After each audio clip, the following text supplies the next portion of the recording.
Hyundai HB20, 6 horas da noite, e eu vou trocar as correias.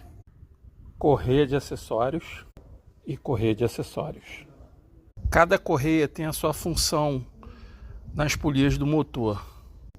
3 PK direção hidráulica, 5 PK pega no alternador, na bomba d'água, no ar-condicionado e no tensor da correia. Lembrando que a tensão dessa correia é por esticador de parafuso ainda.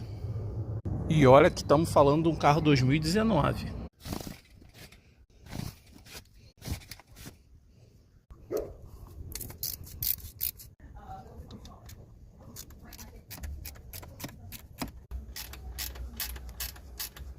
Vou afrouxar a correia.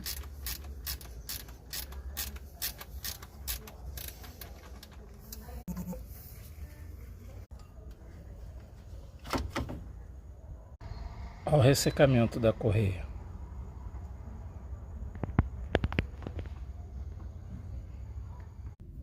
Essa aqui é da direção hidráulica 3 PK.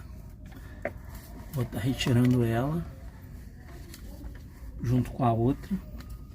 Essa correia aqui, ela também já está ressecada. Bora verificar possíveis folgas ou barulhos. Nada. Bomba d'água. Nada. Ar-condicionado. Nada.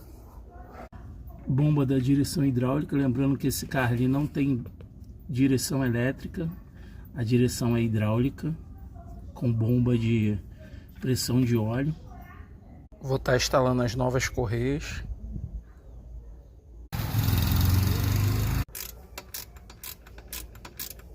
Tensiona e verifica.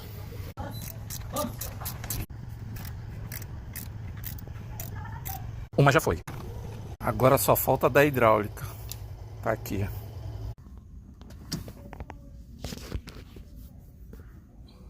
Mais uma encaixada, agora tensionar ela. Correias no lugar. Vou dar partida.